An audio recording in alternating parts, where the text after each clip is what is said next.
We're very excited to share with you what we've been working on here at DataBook. That's all about putting your skills as a connector and a human back into your sales motion. This will enable you to close bigger and better deals, and most importantly, will enable you to drive an amazing experience for your customers and prospects. Leading our conversation today are two great speakers. Matt Dixon is a founding partner of DCM Insights, the Customer Understanding Lab. A noted business researcher and writer, he is a sought-after advisor to leadership teams around the world. Matt is best known as the co-author of 4 of the most important sales and customer experience books of the past 20 years. Near and dear to my heart, including The Challenger Sale, which has sold more than 1 million copies worldwide and was a #1 Amazon and Wall Street Journal bestseller. He is also the co-author of the customer experience blockbuster, The Effortless Experience, Conquering the New Battleground for Customer Loyalty. And my favorite, and his latest book, The Jolt Effect, how high performers overcome the customer indecision challenge, which debuted in September 22. Matt's also a frequent contributor to the Harvard Business Review on topics ranging from sales effectiveness to customer experience strategy. And a warm welcome to Anand Shah, the CEO and co-founder of DataBook. Anand brings to DataBook more than 15 years of experience as an expert in consulting Fortune 500 CXOs on how companies drive top-line growth for the enterprise. Before founding DataBook, Anand was an engagement partner at Accenture Strategy and a global lead for Accenture Strategic Insights Group. Anand holds a dual MBA from Columbia Business School and London Business School and a master's degree in finance from the University of Reading. We will be doing a Q&A at the end of this, so please include your questions in the chat throughout the session today, and we will get to as many of them as possible at the end. And let's get started. Anand, over to you. All right, well, thanks very much, Kelly, for that introduction. It's my pleasure to be here today with all of you and to introduce you to DataBook.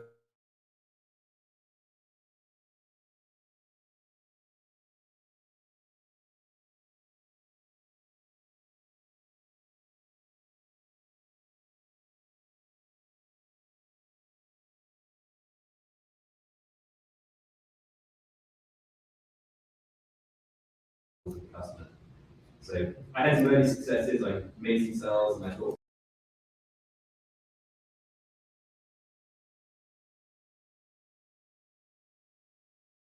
an opportunity, or they chose to say no.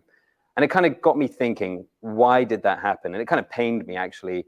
I thought I was always turning up, speaking to my customers about their most pressing needs. But what I realized was I was actually maybe talking more about my solutions rather than understanding their real requirements. So that's what's been really driving me for the last 15 years. How can you understand your customers' needs and how can you help them with their business? And that's really what I've been focused on. It's what we're focused on here at DataBook. Now, at the same time as doing all of this, there has been a massive monumental change in the last 15 years around how buyers are consuming information. And I like to think of Arnold Schwarzenegger in his film and really think about the Terminator. That is the buyer. They're a different breed. They have access to an amazing amount of information today. Information 15 years ago, they just simply didn't have. Those could be reviews online about vendors or categories. They could be looking at Google searches around what's going on in the world. They can also be looking at magic quadrants and information around a solution in a particular area and category that they want information on. So they often do about 80% of the buying cycle before they even engage with the seller. So this is some pretty interesting times where sellers now need to turn up much more prepared and buyers have this wealth of information. And what we're seeing is situations today where sellers are still going in with a product demo and everyone's been there. They've seen it before. They've left the meeting. They thought they had a good conversation. The seller's kind of giving high fives on the way out and the buyer just wasn't really that interested. This is a very significant problem today and it's a very frustrating issue. What we're seeing, though, is that when these things are happening, 50% of B2B buyers say that sellers who did not understand their business negatively influenced their purchase decision. That's a staggering statistic. 50% of B2B buyers say that sellers who did not understand their business negatively influenced their purchase decision. Well, that's creating a huge problem in the industry. What we really see is the rise of the strategic buyer. This individual is craving for sellers who are turning up, who understand their business, who understand their industry value drivers, who are talking to them about solutions that solve their most pressing needs. And this is a significant opportunity in the industry, both for the sell side and for the buy side. And what we've seen over many decades is that most strategic sellers have figured out how to do this. It's a manual effort, but what they do is the trade craft of sales, bringing together strategy with the execution. That means they are understanding the customer's highest priorities and they're bringing solutions which meet them where they're at. Unfortunately, we've seen some issues with this over the last decade or so. There's been a plethora of revenue tech that's been coming out and organizations have been purchasing. Unfortunately, most of that has focused on the execution side of this equation. More LinkedIn emails, more emails outbound, more phone calls, just to try and drive what most sellers believe is a numbers game. And it's anything but a numbers game. There is a skill, and we need to make sure that the enterprise seller of the future is balanced to bringing together the strategy with the execution. We call this the strategic sales gap. And that's really the opportunity for the buyer and the seller to meet on topics which are really, really important to them. This is such a widespread issue that actually this morning alone, I must have received 9 different emails from different organizations and individuals who are trying to get in my diary for next week. You've all seen it before. The email inbox gets flooded with, can you meet next week? I've got a voucher to give you. I saw you on this show, whatever it might be. There's a ton of spam. It's the calling card of the tactical sales tech industry. And so this is really what we're trying to overcome, getting the customer and the seller together, jointly talking about solutions that meet their need. And even worse, even if you do get the meeting, what's happening today is that the sellers, they're often pitching, screaming into the void. It's so hard to get those conversations with buyers who are often now with, especially in sort of a virtual digital selling world, online, they're multitasking, they're maybe not so interested in listening as much. One of my favorite films from Dumb and Dumber, I'm sure you can attest to the situation with Jim Carrey here. So this is the opportunity ahead, a future where the seller can prepare a point of view that meets the strategic needs of the buyer. They can send that across to the buyer 24 hours in advance. They thought they were meeting with an individual and suddenly 5 people turn up to the call. Where they thought that they had to go run a sales cycle over 15 meetings, but actually they can shrink it down to 6. Where their deal sizes were shrinking with discounting, but actually start increasing because they're addressing the customer's biggest opportunities. That is the future of strategic relationship management. Strategic relationship management is a process that brings together the buyers and the sellers focused on their organization's most pressing and urgent needs. And what do we mean by SRM? It's really around relevance over volume, people over personas, and customer success over transaction. Those 3 things are actually so important. I'm just going to repeat them again. It's relevance over volume. This is not about spam. This is not about hitting more numbers and dialing more phone calls. It's about people, not the personas. We've moved towards an age where we can start to understand industry, and beyond industry, you have to understand the company. That means the individuals who are working for those organizations, and what can you do to meet their personal needs, and customer success or value realization. If you're going to go and partner with an organization, particularly today, it's about how you can expand that relationship over periods of time. Most successful organizations have relationships that span decades. The diagram on the right kind of brings that together. Buyers have needs, they have priorities, they have organizational dynamics, and those are feeding off, and we pick up all of those data signals, and we have to interpret that data. It's critically important that we are understanding what are those requirements that you can then think about as a seller to piece together a potential solution or series of solutions that can meet your buyers where they need. And in the best possible situation, that's where you get strategic relationships. The buyer and the seller come together, focused on high impact solutions that drive value this year and for their customers going forward. So the question we're really asking, and we're really trying to answer all the time with strategic relationship management, is why will this specific person at this specific company at this specific time care? It's a very important question. Every sales organization needs to be asking around every customer on every opportunity. What is of critical importance? Now, a question I often get asked is, okay, Anna, that sounds great, but actually, how does this work? So let me tell you a little bit more about Databook. And today, we are the first SRM platform. And the way in which we built this platform over many years was to bring in structured and unstructured data sets from a variety of public and private data sources that we then feed into our AI clusters. These insight clusters then feed into the beating heart of our platform, which is the business value graph. This is a unique footprint as to every single persona, an executive decision maker globally, publicly or private, for all of the enterprise companies in the world to understand what their financial pain points are, what their urgencies are, what their management intent is.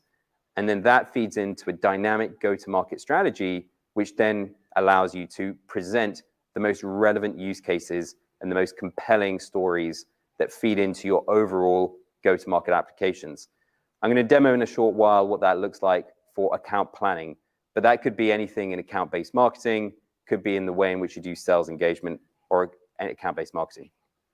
So this is how SRM works and operates today.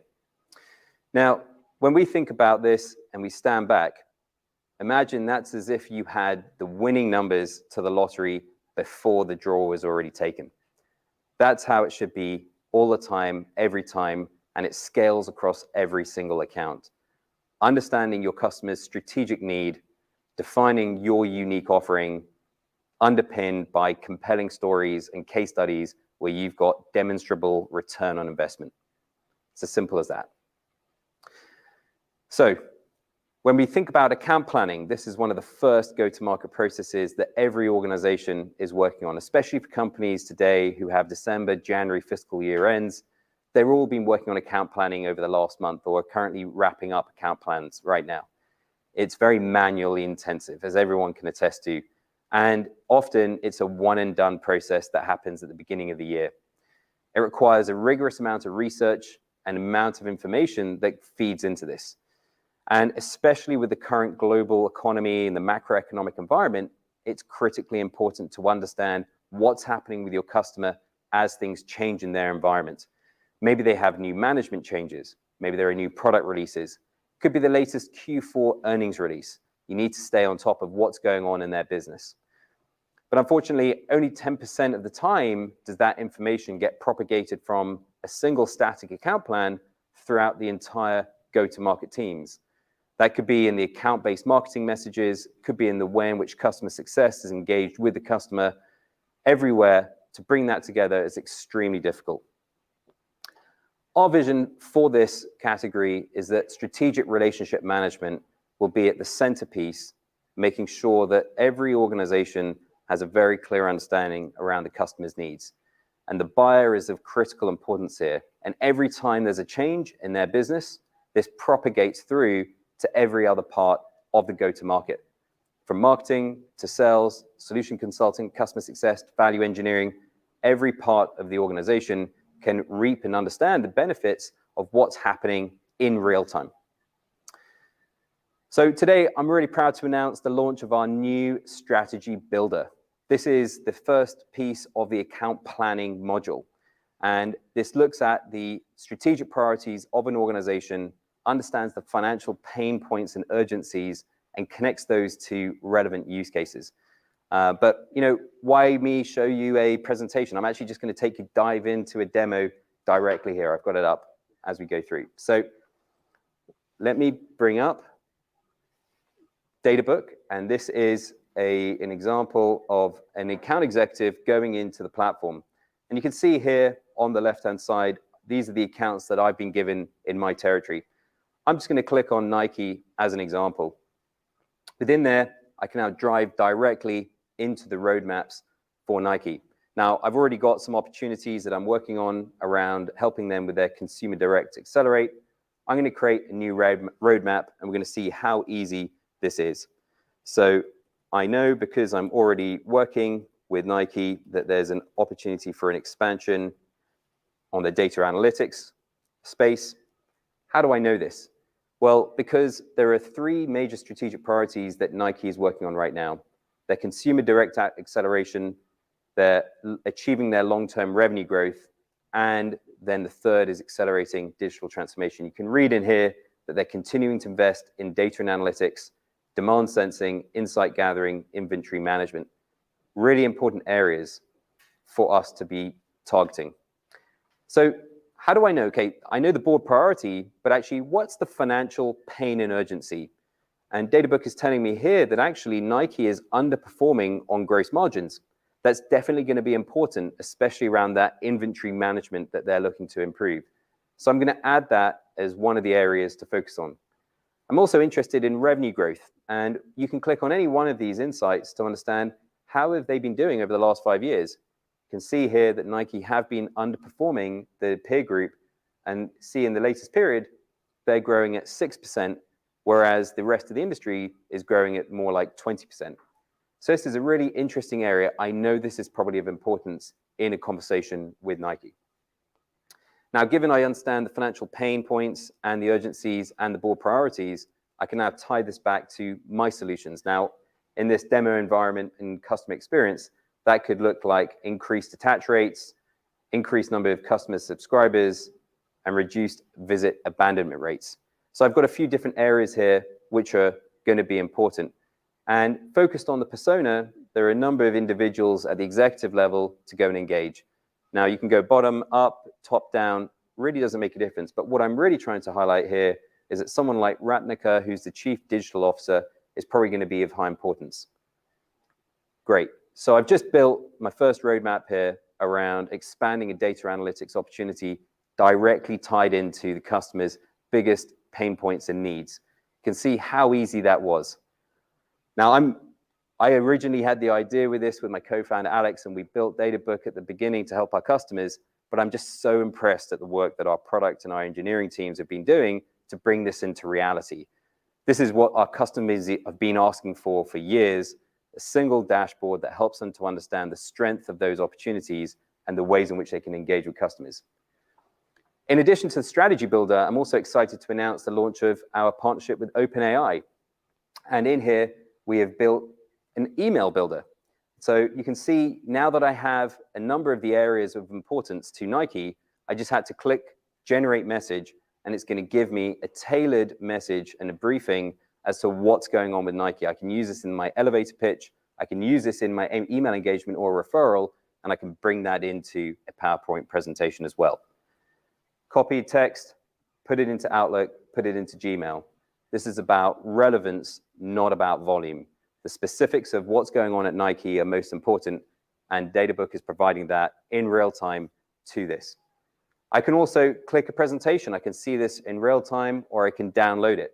And as an example of this, just prior to this call, I downloaded the account plan that I was working on. And this is part of our generative AI we've been working on for many years to provide our customers with automated presentations that feed off the current urgent priorities of the organization, with some background around the industry value drivers, as well as then their performance summary, which then feeds in all of the opportunities that we have. So I'm going to go back, and I'm going to go and drive back into the presentation that I was at before, just to bring it back a level. Now I've taken you through some of the demonstration. What I can see is that actually now I've got a series of opportunities on one account at Nike, but I actually want to see all of my accounts. So this territory view at an account executive level or at a manager level gives you a sense for the relative strength of any one of these opportunities. It also then feeds into your sales forecasting solutions as well, whether that's through Microsoft Dynamics or with Salesforce Sales Cloud. We've got these integrations built in so that our customers can immediately start to see the strength of those opportunities. In addition to that, when we think about account planning, typically you'll look at a lot of relationships once in a year at the overall level. And where we see the opportunity is down at the specific roadmap? Have you actually engaged with some of the key personas? There's often 6 to 8 different people engaged in any given deal. There's a very complex buying committee. That could be the executive sponsor, the economic buyer, the champion, the influencer, a technical buyer. You get to quickly understand what's driving each of these individuals, where do you have risks, where can you go and engage them, how can you build a better narrative to support them. And all of this then feeds itself into a live account plan that everyone in the organization can then look at and collaborate on in real time. And in my experience, the best account plans work when you do that directly with the customer. So later this year, we're going to be allowing our customers to engage with their customers and bringing them the opportunity to engage directly in the account plan, feeding in their comments, feeding in their data so that they can also engage with customers in real time. So just to summarize and recap some of the exciting news that I just went through, strategic relationship management allows each organization for every single one of their accounts globally, public or private, to manage them to strategic partnerships. That means when there's a change in one part, it means that everything changes.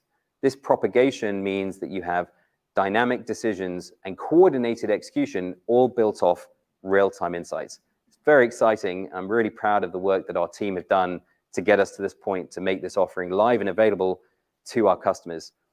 We're really, really proud to be working with companies like Microsoft, Salesforce, Databricks, and many more, some of the largest and some of the fastest growing companies, to bring this to market. As one example of how some of our customers are getting the value, they are seeing a 74x return on investment when using Databook. And they've been using it now for the last 3 years, and it's just a tremendous result for them. Now, let me just paint the details of that a little bit more. So the way in which an account executive who's working with a regional bank, they would have a relationship with the CIO. And when they were talking to the CIO, they used Databook to understand that their mortgage division was actually underperforming. It was declining in revenues whilst other regional banks were increasing in revenues in the same area. So this is a regional bank. So they were trying to ask the question, why do we think that's a problem? And how can they help solve it? They identified there were some issues around the risks and the way in which they were assessing risks for mortgage approval rates. So they took their case studies from other organizations that they had worked with similarly in the US and globally, and they brought this back to the CIO. The CIO was immediately impressed by this, took them to the line of business, to the mortgage business, and asked them to go and discuss and engage with them. Within 3 months, they had signed $1 million deal, and they are now helping the customer go realize $75 million in top line improvements for their mortgage related business. This is the example of how Databook can help organizations strategically helping their end customers. And in this case, it's a great use case because the end consumer now has more access to home loans, something that we can all say is a win-win. In another case study, other organizations, when they've been using Databook for 12 months, they start to see increases in the average deal sizes, up to 5.7x larger contract values and 6.4x larger pipeline. The CRO of this organization says that Databook is a required capability for every seller.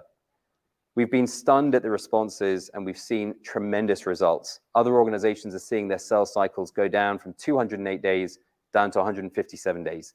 These are the types of results that the future enterprise seller can expect by working strategically with their customer. So as I pause this part of the presentation, I just want to summarize what strategic relationship management does. It really brings a compelling point of view and a compelling narrative to engage a buyer with the seller solutions, meeting them where they need that, with real-time insights that drive dynamic decisions and coordinated execution across the go-to-market. So I'm going to pause there. I'm going to get ready with Matt for a fireside chat. And as I do that, I'm going to hand off back to Kelly. She's going to maybe give us some perspectives as she's heard this and she's seen this live here at Databook from her many, many years of experience in enterprise sales. So over to you, Kelly. Thank you, Anand. Thank you. Great job. And thank you again, everybody, for joining. See, we have quite a crew here, up to 200-ish folks joining live. So While they prep for the fireside chat, I thought I would give you just a couple of thoughts on where I find so much value in DataBook and really why I'm passionate about it. And it really comes down to two sides. There's the seller side, the sell side, and then there's the client side or the buy side. And I think what is so impactful from a seller side is DataBook really gives us the opportunity to deeply understand our customers, their most critical strategic priorities at the board level, and how we can drive value to their organization by having that deep understanding. So it's something that all sellers would love to be able to do. Some don't have the capacity to do it. Some just don't have the time. Their regions are too big. But now we're really democratizing the ability to be able to take that level of knowledge to all sellers worldwide in the enterprise space. And then from the client side, and I think probably the most important side, is that when a seller comes in and they do understand their customers' most critical priorities and how their solutions can impact them, they really are delivering a very impactful and important customer experience along every point in that journey. There have been a million articles written and documents written and books written by Matt Dixon on how that experience can be challenged when all these buyers come in trying to bring their point of view without really having any understanding of what their clients or prospects are looking for. So I think those are probably the two critical things that I've seen. And then from a leadership level, just the ability for my team to scale, the ability for them to get smart on their customers, get into the field, start driving opportunities, and really reduce that sales cycle time by cutting through all the inefficiencies has been amazing to watch. So I think now I'm going to turn it on over to Anand and Matt for a fireside chat. And then again, please keep to including your questions and we will get to the Q&A after this. Thanks so much. Fantastic. Well, thanks very much, Kelly, and welcome, Matt. It's great to have you here. That's great to be here. Thank you for having me. I know we've been talking for a little bit, and I finally the day is here. So that's right. Glad you were able to come in without too many issues. Now, just having introduced SRM, I'd love to get your perspectives. Obviously, you've been doing a ton of research over the years as to what's been going on in this particular space, and in particular around buying behaviors. We've seen change quite dramatically over the last decade. In particular, more recently, we've seen some pretty significant changes, and we'll get onto your book, Jolt, the new one, later on. But maybe you can just give us an assessment of the current environment we're currently seeing with buyers, and what are some of those changes we're seeing? Yeah, absolutely. So I think it's not to overstate it, but I think the past, I would say 20 years, maybe we've seen more changes in the ways that customers engage with vendors and suppliers than we've seen maybe in the prior 50 or 60 years combined. I mean, it's a highly compressed kind of transformative customer buying environment we find ourselves in. In general, if I were to summarize, which is always a bit of a challenge for me in a brief period of time, three big changes, I would say, to customer buying behavior that we've seen over the past 20 years. The first one you alluded to in your remarks before, which is customers learning on their own. Yeah. You may remember this, and some folks who are on the live stream today may remember this, that we found in our research around the Challenger sale that the average customer is nearly 60% of the way through the buying journey before they ever engage with a vendor, right? Before they ever fill out that request for a demo, they ever pick up the phone and call the vendor and ask them to come in and pitch their solution. Now, what's interesting is that data point is from more than 10 years ago, right? So today, I think it's much farther down the path. And I find many times that sellers whose companies sell really complex transformative solutions to customers sometimes create a kind of mental loophole around that, or try to opt out of that problem by saying, well, there's no way our customers could find out about our solution, which is truly sophisticated and complex, without sitting down and talking to us about it and learning about it from us. What we find is that the more complex, the more transformative, the more disruptive the solution is from the customer standpoint, the later they end up engaging the salesperson. So that's the first big challenge. Again, customers learning on their own. You spoke to this before. The second one you also alluded to, which is the growth in buying committee size. So the first problem of customers learning on their own, I think the net impact of that for salespeople is being forced to compete on price. And I think even more than that, it's the customer kind of putting us in a box, assuming that we're the same as our competitors, and again, seeing who will sell it to them at the lowest price possible. The impact of buying committee growth is a bit different. I think what we're saying, you said 6 to 8. We actually found, ironically, it was 6.8 in our Okay, there we research. go. No, Okay. but you're spot on there. And that data point, again, was from 2015 when we wrote this book, The Challenger Customer. Yep.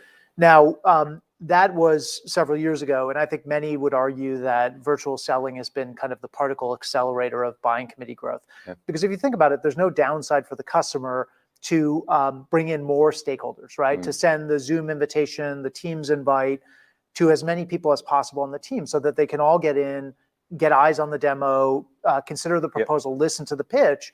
And now as a buyer, you're kind of spreading the risk across more people, right? As a seller, the problem is that once that proposal goes behind doors into committee, the likelihood that you're going to leave with consensus to move forward with a big transformative purchase is very, very low. So as we add incremental people to the buying committee, so increases the level of group dysfunction, and so decreases their ability to come to some agreement on moving forward on anything more than let's try a small pilot, or let's save money, or let's not rock the boat. That stuff is easy for dysfunctional groups to agree on, but agreeing to move forward on a transformative solution, much more difficult. So that's the second big challenge. The third one is the likelihood, and this is the one you just kind of alluded to a moment ago, the change that we're seeing just over the past, I would say, 2 years, which is the increase in the likelihood that the customer will tell us they're dissatisfied with their status quo. They will tell us we've been down selected, they want to move forward with us, and then they'll get cold feet, go radio silent, kind of ghost us, disengage from the sales process. And companies are seeing this all over the place right now, not just in SaaS, but across sectors. And so the likelihood that we'll lose a deal that seems like it was this close to coming across the finish line to no decision has gone up dramatically. When we pulled this data back in midpoint of 2021, we found, or sorry, 2022, we found that the average salesperson would lose 40 to 60% of their qualified opportunities would be lost to no decision. That was midpoint last year, right? So if we fast forward to today, I think it's upwards of 60, 70, in some cases even 80%. So these are the three big changes in customer buying behavior. Right? Customers learning on their own, bringing more and more stakeholders to the table, and leading us down the primrose path only to disengage and have that deal be lost to no decision. So those are the three big things we're seeing, hearing it from sellers all over the place right now. And each of those problems, I'd argue, is getting worse. Yeah, and maybe just to take one of those three, I think it's maybe the second one. I mean, I think I talked about in a future world where enterprise sellers are being more successful, they're actually getting to those conversations quicker with a larger buying committee during that process. But just by getting more stakeholders on the phone doesn't necessarily mean success, which is kind of what you're saying, because it might actually reduce the probability of a decision. So what we've noticed is some of the better techniques to solve for that are individually, prior to the meeting, emailing each individual to understand their requirements. What are they looking to get out of the meeting? What's their understanding of the potential solution or the problem? And then you come into the conversation much better informed, rather trying to get a solution or a problem issue statement across a large group. Yeah, that's right. And you know, one of the things we found in our research is that it's not just that best salespeople sell differently. It's that the people to whom they sell is very specifically selected or kind of focused in on targeted in the sales process. So we found that all customers fall into one of 7 different statistically defined customer profiles. High performers target a subset of those customer personas that we call mobilizers. So mobilizers are the ones who are activated by new ideas, new opportunities for their organizations, right? They have the skill, they have the will, they have the credibility to push a dysfunctional buying committee to agree on something more. Now, what's so interesting about mobilizers is that they are activated by these kinds of outreaches that Databook enables, right? That SRM is all about, which is tailored, contextualized, shows a deeper understanding of what you're trying to accomplish as a business, what matters to you as an organization, and how our solution can help further your objectives, right? And ideally brings in a level of understanding that they're not seeing from other stakeholders, right? That is the thing that, you know, pardon the metaphor, but it's almost like a dog whistle to your mobilizer. When you bring that kind of outreach they stand up to be counted. And that's the thing that it's not just an activation signal, but it's also a disqualifier if you don't, right? Because if we're reaching out with that generic outreach, which you got 8 in your in your inbox today. I think I've got at least that many. Just these salespeople armed with spam cannons, like just reaching out with impersonal, not tailored, completely lacking the understanding of my business, what we're trying to accomplish, and just saying, hey, can I schedule a demo for this? So tell you more about my product. Absolutely make sure mobilizers run for the hills. And without those individuals, it's very unlikely that you're going to emerge from committee with anything more than a lowest common denominator kind of decision. So I want to maybe go back a little bit. I apologize, I didn't bring the Jolt book here, but I actually want to go back another one to the red one, the Challenger book. And if I think about what we're, the potential and the promise for strategic relationship management and having deep insights about your customer and bringing them to them, how does SRM support an approach like that with the Challenger cell? Yeah, sure. So actually, I might even take us back a bit farther in history. So before we, you and I were talking about this before the live stream today, but before we did the research around the Challenger sale, we'd actually done a study called Shifting the Performance Curve in Enterprise Sales. And one of the pieces of that research was what we call the time and productivity analysis. So we actually looked at the time signature of where star performers spend their time versus average performers. And one of the things that jumped out, which I'm thinking back now, this is probably, 2005-ish timeframe that this research came out. One of the things that jumped out right away is that high performers spend a lot more time doing upfront due diligence, research, preparation, trying to understand the customer opportunity, tailor the outreach, think very critically about how they're going to engage that customer, who they're going to engage. And it was a lot of sort of groundwork or due diligence kind of prep work. Now, if you look at where average performers spend their time, they got kind of sucked into this morass of hurting internal resources, chasing invoices, a lot of internal kind of updating CRM, a lot of admin type of work. So we knew even back then that this idea of really being thoughtful before you reach out to your customer, contextualizing the outreach, doing that research, understanding what your customer's business is about, what they're trying to accomplish, what's important to them, and then how your solution accelerates that, was something that high performers had figured out a long time ago, right? But we never had the technology like Databook. It's very manual, right? And I mentioned this before, but in many respects, it's like these folks climbed the mountain and now Databook's installed an elevator to the top floor. So it's it's very powerful, but that technology back then didn't exist. Now, if I fast forward to the Challenger research, again, those of you who are not familiar with that, we found that basically there are 5 types of salespeople. And I won't go through all 5 now, but you've got hard workers, relationship builders, challengers, problem solvers, and lone wolves. What I might say is that if I think about the Challenger approach, which of course, as the title of the book suggests, is the winning profile, what differentiates challengers? Well, they come in with a unique point of view, a point of view that is informed by a deep understanding of the customer's business, even if they've never met that customer before. How do they understand that? Well, they do the legwork and they do the research. And again, this is going back more than a decade when we wrote this book, so it's still pretty manual back then. But they are able to come in with that very tailored approach. So it's teaching the customer new things, bringing those insights, tailoring your outreach to that organization and to that individual inside the organization, and then holding your ground. Those were the 3, taking control, as we say. Those are the 3 hallmarks of a Challenger approach. What's so interesting about that is, as you and I have talked about SRM, sometimes I get this question from folks about, this hard worker approach, which is one of the other profiles. Who is the hard worker? The hard worker is the sort of throughput manager. It's all about activities, right? It's all about numbers. Yes, it's numbers. I approach sales like it's a factory floor. It's all about number of opportunities in, and then I just, hammer on the sales process, and I should hit my number at the end of the quarter, at the end of the year. What's so interesting about that, because I think in many respects, there's a sort of the siren song of the hard worker. People like hard worker salespeople.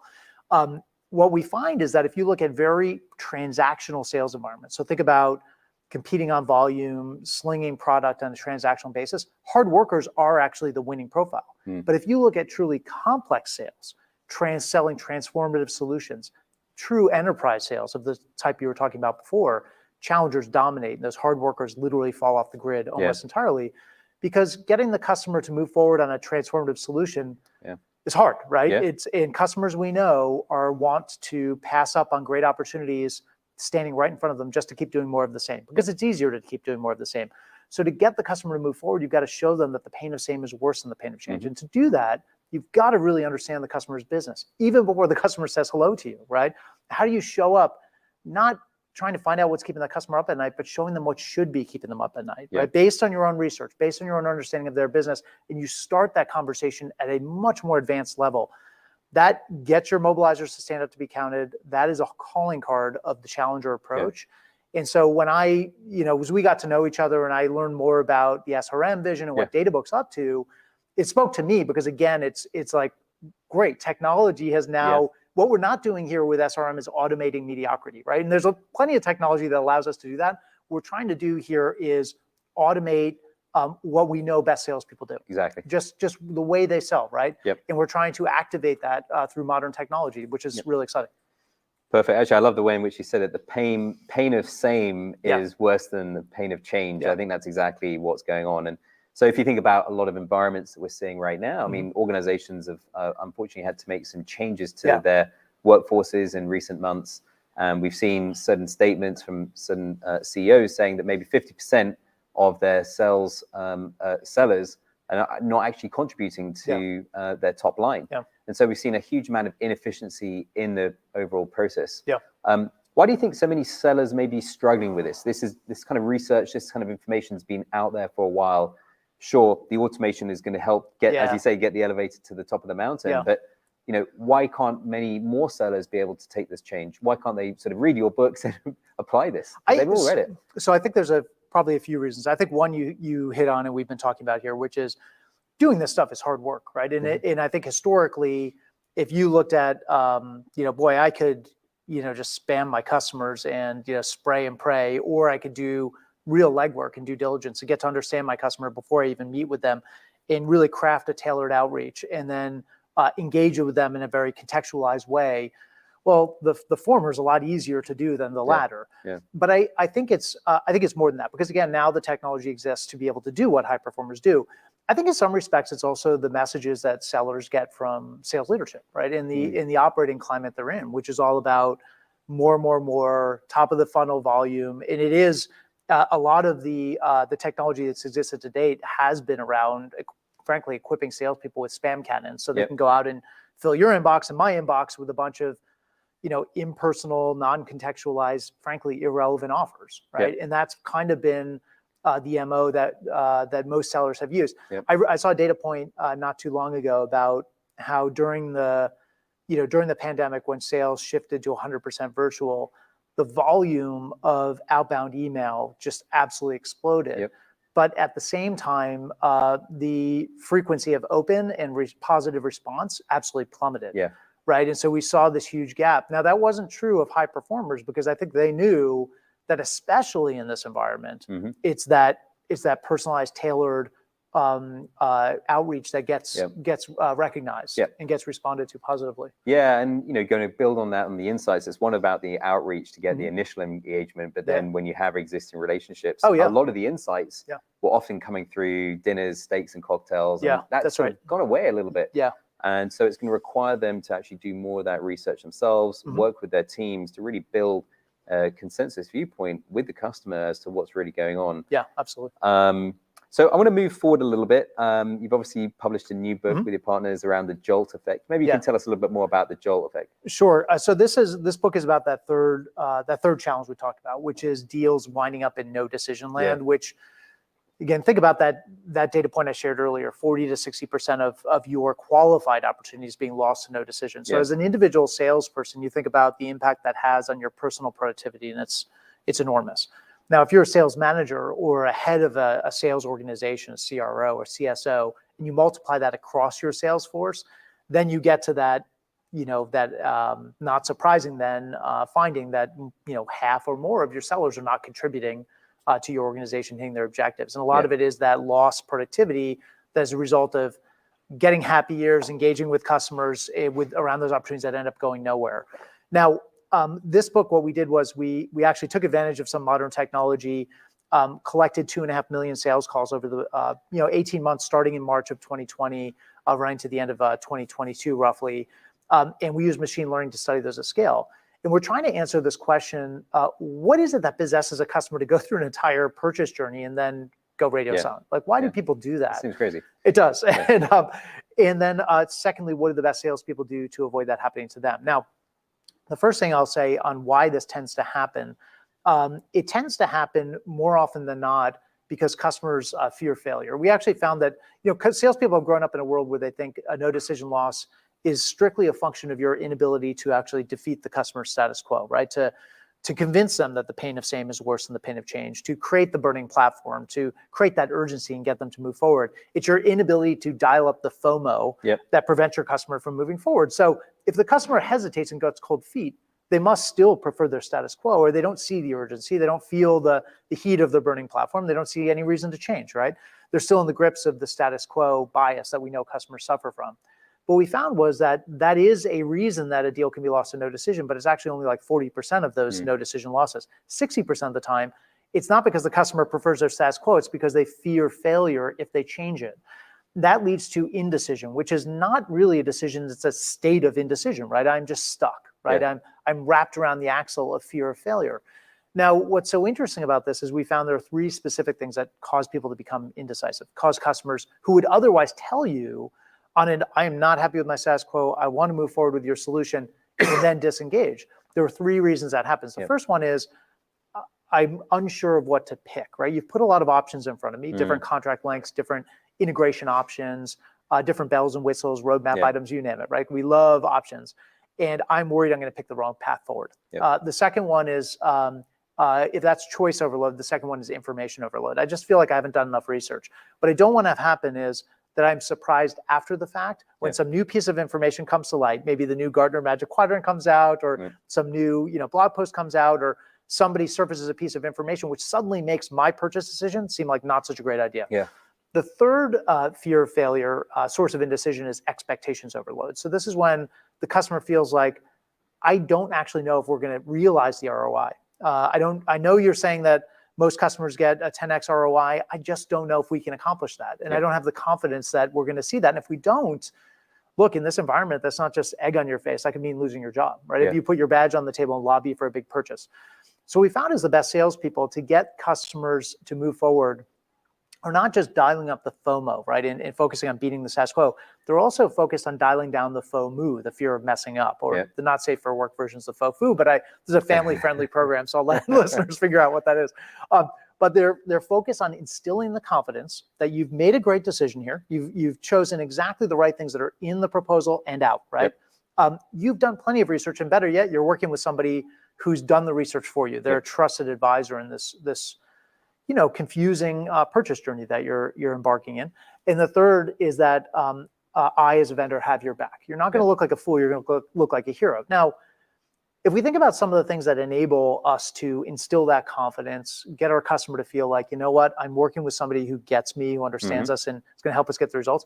A lot of what we're talking about here with SRM helps instill that confidence, right? It makes your customer feel like, this is a salesperson who understands me, understands our business, understands how we make money, understands what's important to us. That because they understand us, they're a great guide on this journey because I can't consume all the information out there. And you know what? I trust them to tell me what's nice to have, what's need to have. And lastly, because they get us, I feel a lot more confidence that we have a safety net here. I'm not going to be left holding the bag. I'm going to look like a hero, not like a fool for making this purchase. So, without doing that, you can easily understand that coming in with just a generic kind of product pitch, here's a gift voucher, let me pitch you on my product, that's going to lead to a lot of hand-wringing for your customer. Even if they like what they see, even if they agree that what they're doing today is suboptimal, boy, I don't really know that you get us. And have you really guided me to the right decisions? Or are you just trying to oversell me, sell me more than I need? I should probably go do my own research, because clearly you guys don't know us as well as you need to. So I need to do more research. And ultimately, are you going to help me get that 10x, 20x, 30x ROI, or am I going to be on my own here? And it leads to longer sales cycles. Exactly. As well, Exactly. One of the solutions or suggestions in the book I loved was guiding the customer through recommendations.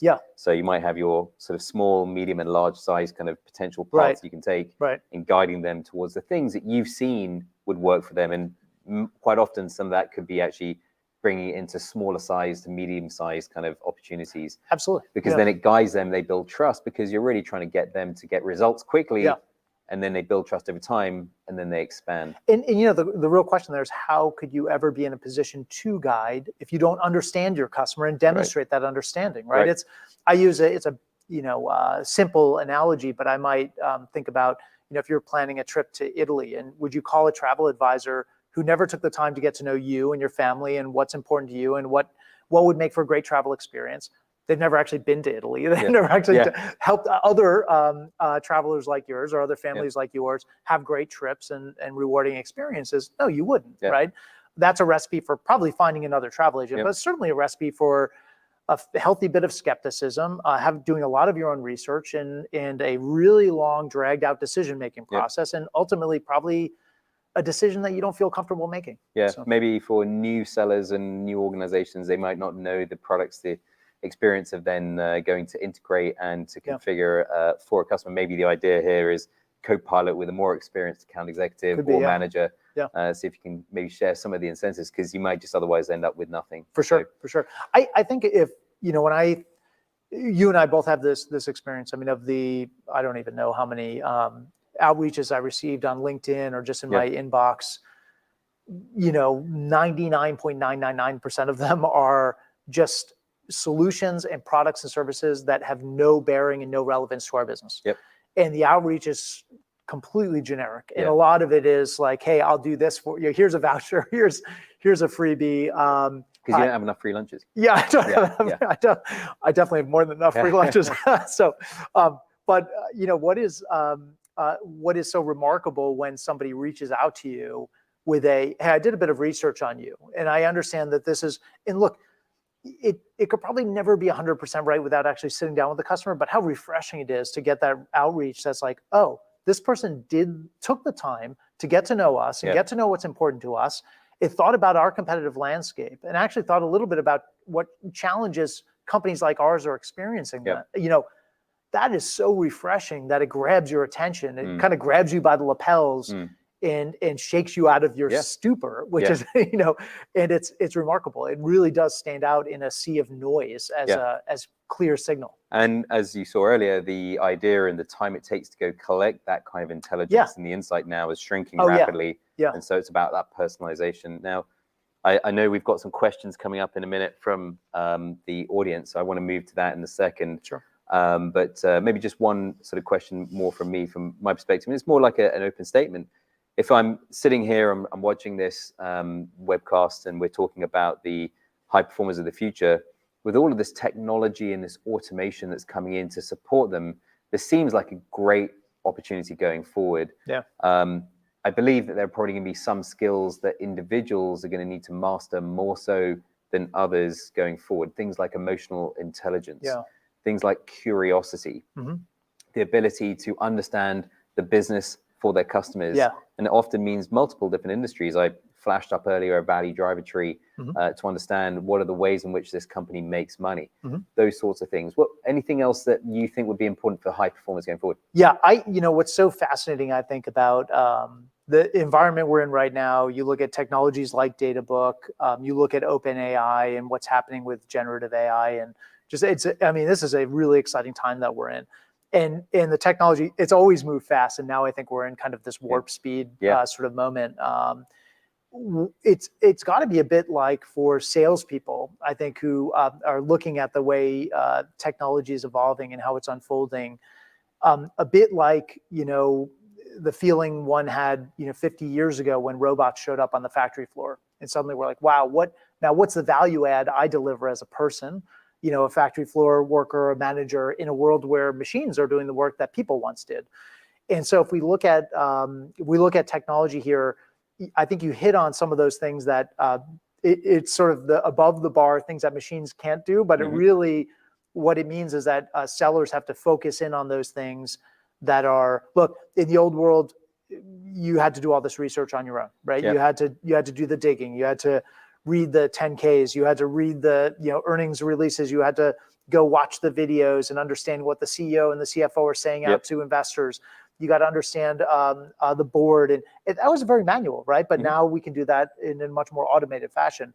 So what it means is that the value add we have as sellers are the things like emotional intelligence, the ability to tell stories, Yep. the ability to have difficult conversations and take control in different interactions, and to think creatively, right? I think those are going to be the in-demand skills because a lot of the other stuff is being automated, Yeah, right? yeah. And so your best sellers are going to understand, how do I harness technology Mhm. to do the things that no longer need to be done manually, Yep.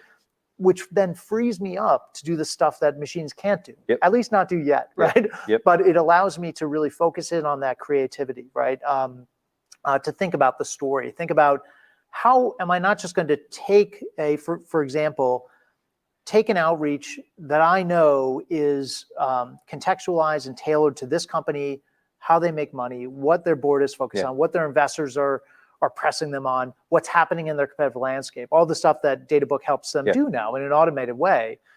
But how do I then tell that story in a way that pulls at the emotional heart, the heartstrings of the customer, right? Mhm. Gets them to understand the sort of transformative A to B that we're trying to take them on. Yep. Things that are harder for machines to do. But with the time now to do that, I can really focus in on that and get better at that as a Yeah. seller. So. Yep.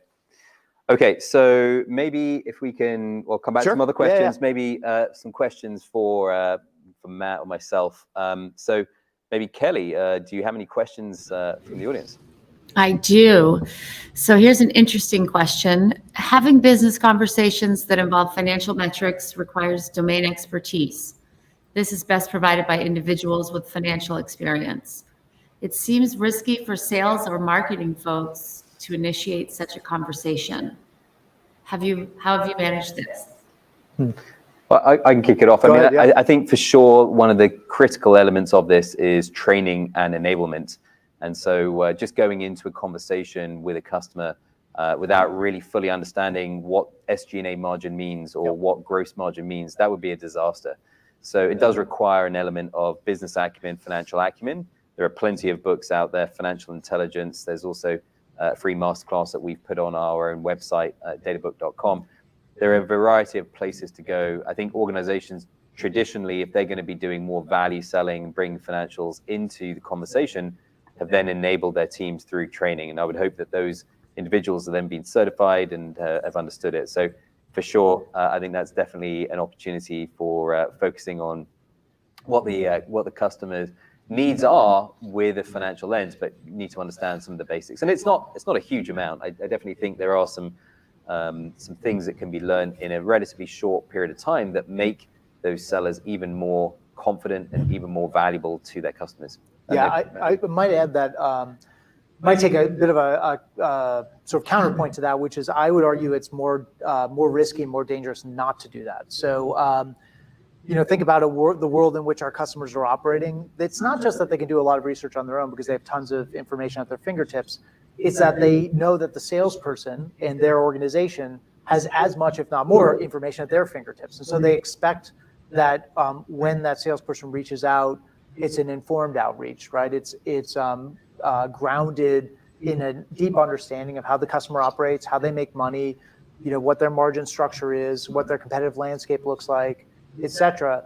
And it's that generic outreach that I think leads likely to not any engagement. And if it does lead to any engagement, it likely doesn't lead to any deal closure or any traction beyond the first visit. And so I'd argue it's actually more risky not to equip your sellers to do this. I think on its point is well taken, though. Having some level of understanding, which is not, we're not talking about sending everyone to B school for 2 years to learn this kind of stuff. This is stuff that great sellers have invested the time personally to understand. I think, though, what I would also encourage sellers not to do is sort of opt out of that learning journey, or to assume, well, I can probably do that, but give me 5-7 years to master that, and then I'll be able to have this kind of those sort of financial conversations or business conversations with my customer. Until then, I'm just going to stick to product-focused conversations. Again, I think that's a recipe for disaster in the current environment. But I would also tell sellers that you've got to recognize the source of your authority. And there was one quick story I'll share. So years ago, when we were doing the Challenger research, I met with the CTO of a large global bank, and that person, it was interesting. I engaged with him and I asked, what was it like to do business with salespeople today? And he kind of let loose, and it took a lot of work to get him kind of reined back in. It turns out customers are pretty freewheeling when you ask them what's wrong with sales efforts today. And one of the things he said stuck with me. He said, "You know what I hate is when salespeople come in and they ask me what's keeping me up at night." And it was interesting because this is like the third or fourth time that I had heard this from customers that we'd been interviewing.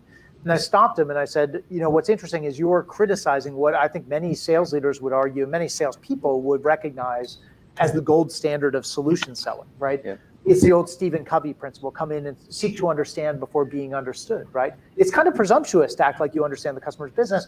Best to come in and not demonstrate any knowledge, instead ask the customer to teach you about their business, right?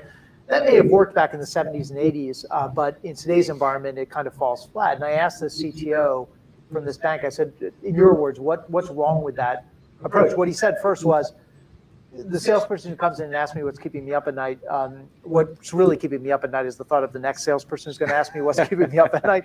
But I said, okay, kidding aside, what's really broken about that approach? And he said, what they fail to understand when they ask that question is that they're going to meet with more CTOs from big banks like ours in a week than I'm going to meet with all year. So don't ask me what's keeping me up at night. Show me what should be keeping me up at night based on your understanding of not just our bank, but the other banks you engage with. And look, whether you're a seller who's got 2 months or 20 years of experience, you can be a less tenured rep and still bring a level of authority around what's going on in the market, be a window into the outside world for your customer. Just start the conversation at a different level, because that's what today's customers, not just what they want, it's actually what they expect. And that's the currency, I think, to earn time. Yeah, it's a fantastic point. I'm glad you then added to what I was saying earlier. If I take one additional leap, if you're thinking about a quota-carrying rep who's then got a quota of, say, $1.5 million, that means they're asking their customers to commit $1.5 million. It might be one customer, multiple customers. Their expectations are that's going to have a financial result and financial impact on their business. They're not doing this for clapping hands. They really need results. They're not doing it for dinner vouchers. They need a minimum of 5 to 10x returns. So that means that they're going to be having tens of millions of dollars of impact. So and actually, what I would argue is that's even, I think the bar's even higher than that, right? It's not just that it has this financial impact. It's that you understand us at such a level that I'm confident we're going to get that impact, which I think is yet another, but it's not just that we're going to succeed, it's that we won't fail. And that is a very, very high bar. Yes. So absolutely. Okay, Kelly, any more? Yeah, we have several. There, I had to unmute myself. Sorry about that. The next question is, how do I manage the balance of priorities being set at the HQ level when I'm engaging within a particular division of a large organization? Great question. I'm happy to start, or you want to go first? Go ahead. Let's So how do you balance priorities of HQ, which could be a global organization, and then also then in the sort of segments or a particular division? So, I think one of the angles of doing this certainly is to get more detailed at the segment level. There's several questions I like to try and answer when I'm looking at a company like this. And I'll take an example from some work I've been doing with one of our customers a few years ago. And they were engaged at the security division of Stanley Black & Decker. And we started looking into this, and we started looking at the proposal and trying to understand what was the opportunity ahead. And then we sort of peeled back and we just sort of stop for a second, like, okay, where does security look inside the overall Stanley Black & Decker? And I think there was another division called healthcare as well. When you looked at the organization, these were less than 5% of the revenues for Stanley Black & Decker. Everyone knows them for their consumer tooling that they offer through DIY stores.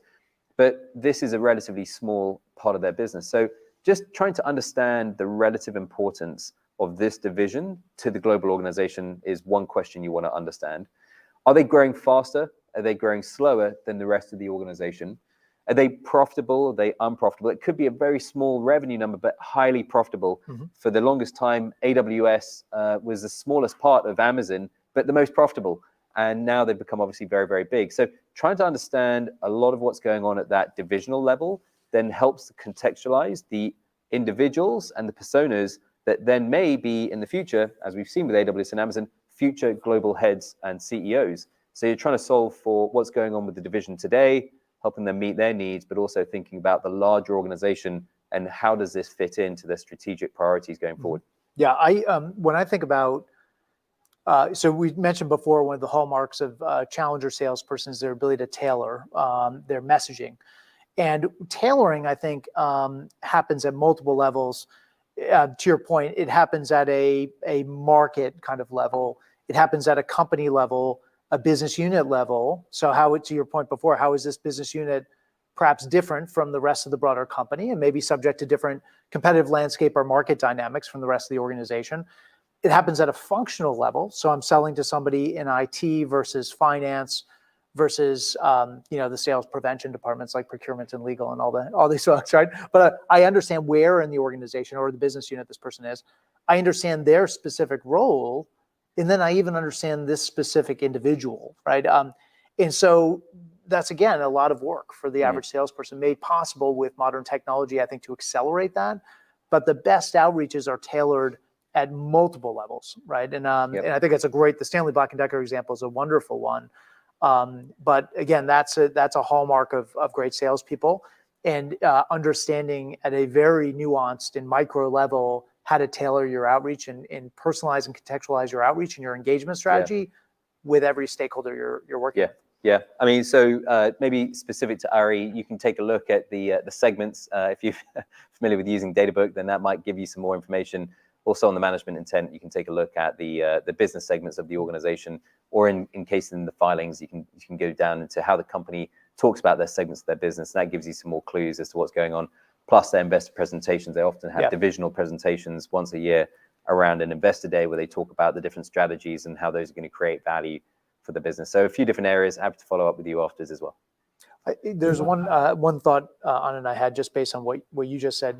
Earlier you asked a question. Sometimes this will happen to me where I'll think of answers to the questions long after they've been asked. But I think you asked this question earlier about why don't sales. This has been well known for a long time, right? Yeah. But why don't salespeople just do this stuff, right? Yeah. We know that's what great salespeople do. We've known it for 20 years. Why don't they just go do it? And I think we talked about, they get the wrong signals from management and leadership around what's important. They're being armed with spam cannons, so they just fire those spam cannons, indiscriminately. It's been hard work. Yeah. One of the things I think I just realized based on your answer is the amount of information to consume has growing exponentially. It's huge, right? yeah. It's huge. And just like your customer can't consume all of that information, and your job is to get them to not try to be an expert, but to trust you as an expert. For a salesperson, this is true as well. I know I have to do that, but gosh, if I compare it to 20 years ago, I could go to a single site, maybe the company's website, download the annual report, get pretty savvy. Yeah. But now if you think about a Stanley Black & Decker, think about all the content out there. Yeah. In 10 lifetimes, you couldn't consume it all. Yeah. And it's just, that mountain is actually growing. And it's changing rapidly. It's changing rapidly. Yeah. Yeah, exactly. Yeah, so it can feel really daunting for the average salesperson. I know I need to go there, but that feels like a really, really difficult journey. So. Absolutely. Yeah. All right, Kelly, let's take another one. Great. The next question is, when we talk about average sellers in comparison to top performers, are there any numbers or percentages that you can share on how your customers and your clients using Databook are moving those average sellers and converting them into top performers? So the shift. Yeah, I mean, we have different ways of measuring success working with our customers. One of the ones our teams pay attention to is the seller maturity. And so we have a look at a 5-point scale, looking at how they are starting to interact with the data, the financials, the information around these companies. And we're trying to make sure when we start and baseline a customer in the first quarter, they might be somewhere around 1.5 out of 5. And we're trying to shift that to 2 to 2.5 to 3. The best organizations have average seller maturities around 3.5 out of 5. And we see many of these individuals then have 4.5, 5 rating score. Now, that's one thing around seller maturity, financial acumen, business acumen, scales. It has to translate into results. And I think that's where the art and the science comes in. The ability to then go and have more meaningful relationships must translate ultimately into larger pipeline, larger deals. And I can't remember if we had this conversation with you last week, Matt, or a couple of weeks ago. One of the studies we saw was that out of a population of sellers, there were 3 very distinct types of sellers in terms of their outcomes and their results. the lowest performing sellers, they did a higher volume of deals that they Yeah. had in their pipeline Yeah. with an average deal size, which was lower. Mhm. It was almost like they felt like they needed to get their foot in the door Mhm. so that they can then demonstrate value to expand. Yep. The middle column, the folks who actually met quota, they're the ones who actually had a decent number of transactions, but they still were at a lower value. So if the first was at, say, 80K, Mhm. the second was then at about 150K. Yeah. And they were able to then get to their quota through a series of meaningful engagements. Yeah. The account executives that then were in the highest performing category, the ones who went to President's Club, Yeah. who had very outsized W2, they had a double the size of the average performer. Hmm. So they were then pitching on average $300,000 to $400,000 deals, but a much lower volume. This is really interesting. Even if they Yeah. won or even if they lost, they Yeah. were just much more successful because they tied in to what their customers' real needs were. And so that's really part of the way in which we look and measure success, looking at the activities and the usage, maturity that they have with business financial acumen with Databook, and then tying that back to the commercials. What we're seeing is tend to the biggest, the most successful account executives are just chasing bigger ideas, bigger problems with their customers. Yeah, so if we look at this not from a Databook perspective, but from the research we've done over the years, very much corroborates what you found here at Databook. So if you look at a graphical representation of an average performer sales funnel versus a high performers, it's pretty remarkable. If you look at an average performer, their sales pipeline looks like that classic funnel shape. So a lot of opportunities early on, progressively fewer at every stage, and then you're left with a smaller number at the final stages that you're working on closing. If you look at a high performer's pipeline, the shape looks quite a bit different. It doesn't look like that classic funnel shape. It actually looks more like a nail sort of tilted on its side. So it's actually got quite a large number of opportunities early on, but then they aggressively qualify, disqualify. I think select a handful of opportunities that they know they're going to invest the time in. They're going to focus on bigger deals, and ultimately are able to move those deals through the pipeline more expeditiously. It's almost like the Jerry Maguire school of selling, right? Fewer clients, more money. But it's so interesting to hear that you guys found the same thing at Databook. And what's interesting is your high performers have invested the time, and now what you're looking at is an opportunity with modern technology to automate a lot of that stuff that took so much time for the high performers. Imagine a world in which it's high ACV, faster cycle times, higher win rates, but not, because it's so manual, not requiring such a small handful of opportunities, but being able to open the aperture a little bit, which is a massive productivity gain for the average revenue organization. Yeah, if you want to go sell strategically and you want to meet your quota, then you can only handle 3 or 4 of these per quarter at most, and that's through the year, and that means maybe 10 to 12 transactions each of the 300,000-400,000. You're going to be doing very well. Hopefully 1 or 2 of those are in the $1 million plus space. So, okay, Kelly, why don't you feed us? I think we've got time for 1 or 2 more maybe, and then we need to wrap.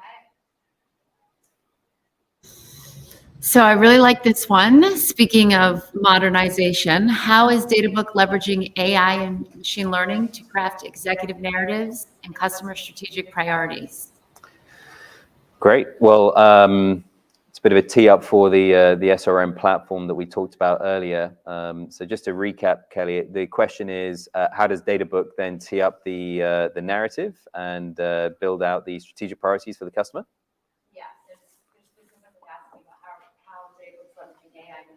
And AI machine learning. Yeah, absolutely. So, well, first of all, there's a vast amount of information. Matt just talked about it. We scan over 2 million documents, transcripts, and data sources to pull in all of this unstructured data and also structured financial data into the system. And the way in which our AI clusters work is that we're trying to look for patterns. We're looking for trends. We're looking at historical data, looking at forecast data, benchmarking that versus peers. And so the AI needs to be able to understand those patterns very, very quickly, and then to come up with insights and logic as to what to do about it. So one of the examples could be an organization that has historically had negative or very low profitability. And suddenly forecast expectations are for that organization to have very positive profitability. Today, there's a lot of profitable growth discussions. Well, it's going to come up with a recommendation that's going to be difficult to go and achieve that, just given the historical trajectory. And I think that's just a phenomena when you look at finance and organizations. How do they actually make changes? You have a lot of organizational dynamics. It's hard to move the whole machinery towards a high profit target when you've been historically low profit. So the AI is going to pick up and we'll build that into the narratives, and it will then change the recommended solutions and use cases that might be relevant to that organization. So where they might have been focused on maybe some incremental changes, it really then needs to look at more transformational opportunities around cost optimization. That could be in the front office or the back office. It depends on the type of company. Let's say it's a manufacturing company. Manufacturing companies have a ton of their costs actually into the cost of the goods sold. That's the inventory, the supply chains, the actual machinery that they're using in their business. So you're going to focus then a lot of attention in recommending solutions and narratives that meet with their customers specifically on that topic, on the gross margins in that case. Matt, any thoughts from your perspective? Now you've seen a little bit about data. Yeah, it was interesting. We were talking about before. I saw a post on LinkedIn about the number of clearly ChatGPT generated emails that SDRs and AEs are sending out to try to win the battle for time with buyers. And we're talking a bit about the problem of using that kind of technology in a generic kind of outreach way versus doing so, which is very powerful technology, of course. And I know Databook's taking advantage of OpenAI technology for the email builder, for instance. Yeah. But it's got to be used with the basis or the foundation of understanding of the customer's business, right? So that the outreach is contextualized and tailored and personalized to the buyer. If not, you're just, again, I mentioned this before, but you're kind of automating mediocrity. And it's very clear, it was clear to this LinkedIn poster, who shall remain anonymous, but who they could tell, this was just auto-generated stuff that wasn't really relevant. I mean, but that lack of creativity and that personalization that only a really great salesperson can, when using capabilities like Databook to understand the customer's business, then automate the outreach and then provide that bit of tailoring on top. It really does stand out. And if it doesn't, it's actually a recipe for disaster. Again, it's a spray and pray kind of approach. But I think it's interesting because, again, these can be, I think of them as almost like the, I date myself a little bit here, but like the blue and the red lightsaber in Star Wars, right? But the red ones are used by the bad guys. The blue ones are used by the good guys. You've got to use powerful technologies like this, but as a force for good, automating excellence and high performance, not just automating mediocrity. And in this case, if we think about email outreach just as an example, for it to be effective, it really does require that foundational understanding of the customer's business, of how they make money, about what's going on in their market, what their board and investors are pressing them for, what's going on in the competitive landscape, what's important to them. And then when you use those technologies, it can be really powerful, right? But without it, it stands out in a bad way. Well, I mean, one of our speakers later this week is Tony Gilbert from Databricks, and he early on was a champion of Databook, and one of the things that he was most interested in was trying to get to these narratives quicker. And we initially gave him the tools. We almost gave him the insights, but then we didn't give the recommendations. And so it kind of like made us realize that we had to get closer to the recommendations. And now with something like the Strategy Builder and Email Builder, even closer to the alignment. There's a lot of hard work going on here for an account executive across a number of different accounts and opportunities and industries to try and pull all of this together very quickly. So hopefully that answers the question, how we do it, continuing to improve, looking to get feedback so we can keep on bringing more innovation to our customers. Kelly, maybe one more question, I think, in terms of time here, because I know we're coming close to the bottom of the hour. Okay, this is a good one. What is one thing I can start doing today to be more strategic? I'll give it to you. Thanks. Great, thanks. Okay, so, oh boy. The one thing I think, if I think back on the 20 plus years of research around what high performers do, there's something I think that's interesting in the world of sales, or really any function, that as the environment changes, what you can spot is just like a herd, moving, they follow the leader in the herd, right? So the leader is going to spot the changes in the external environment first, and they change direction, and then everyone else kind of follows. And I think one of the things we've learned about how high-performing salespeople adapt to the changes in the customer buying environment is, and we've been talking about this, for the past 45 minutes or so, but it is investing the time to really understand the customer, understand their business, and whether this was 15, 20 years ago or whether it's today, it's still just as relevant. I would argue more relevant today, right? Because customers have, they don't see much of that, right? And they know that as a seller, you've got a mountain of information on your side too. And you've now got modern technology to accelerate and to automate things that once were manual. So now there's actually no excuse not to do that. And so I would say, stop the spray and pray, be more thoughtful.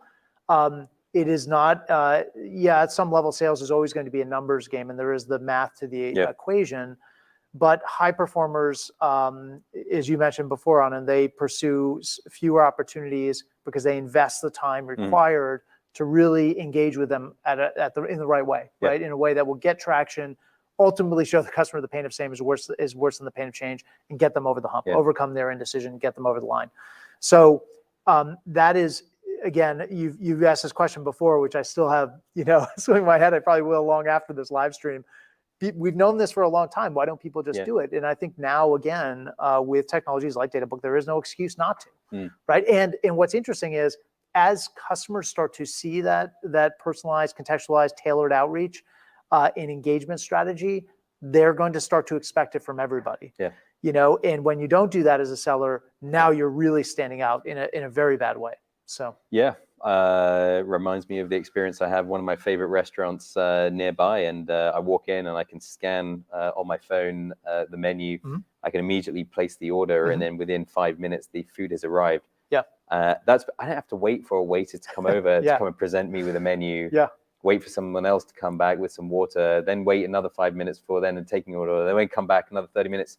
It's all happening. So my expectations have changed now as a consumer. And I think that's really what's happened in the B2B world as well, right? That's right. It's almost a consumerization of business purchasing, right? And so when you don't have that experience at another restaurant, you're like, well, these other guys figured it out. Why can't these guys? That's why that's the product market fit. So I keep going back to that first restaurant and less often to the other ones. But maybe, just again, there's probably no silver bullet here. Thanks for the question, Will. But certainly curiosity is one thing I'd add to what Matt was saying in here. And just put yourself in the buyer's shoes. If you were going to be listening to you as a seller, preparing for a sales pitch or preparing to meet with that buyer, well, why should they really care? And why would they need to go and change? And just being curious about it. I think that's bringing insightful discovery questions, not what's keeping the buyer up at night. Why should that buyer really care? And why should they do something now? So hopefully that's going to be helpful. And just take a critical view and a critical lens to that, and that will give you even more conviction on your pursuits. So I think that's it, Kelly. I think we wrapped up with the Q&A. Thanks very much. I really appreciate everything you've been sharing there.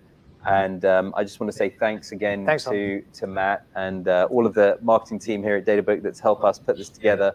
It's great to launch DataBook and the strategic relationship management platform here. You saw a number of updates. We'll be sharing more updates through the rest of this week. I don't know if we have a quick screenshot of some of the events and the other activities, but we've got live panel discussions tomorrow, Wednesday, Thursday, Friday. We're going to be looking at the strategic sales gap. What are some of the issues that is going on? What are the changes in the buyer expectations? And talking about the future of how organizations can go and address this going forward. So that's it from us here at DataBook. Thanks very much again for joining us, and wish you a good rest of your day. Take care. Bye, everyone.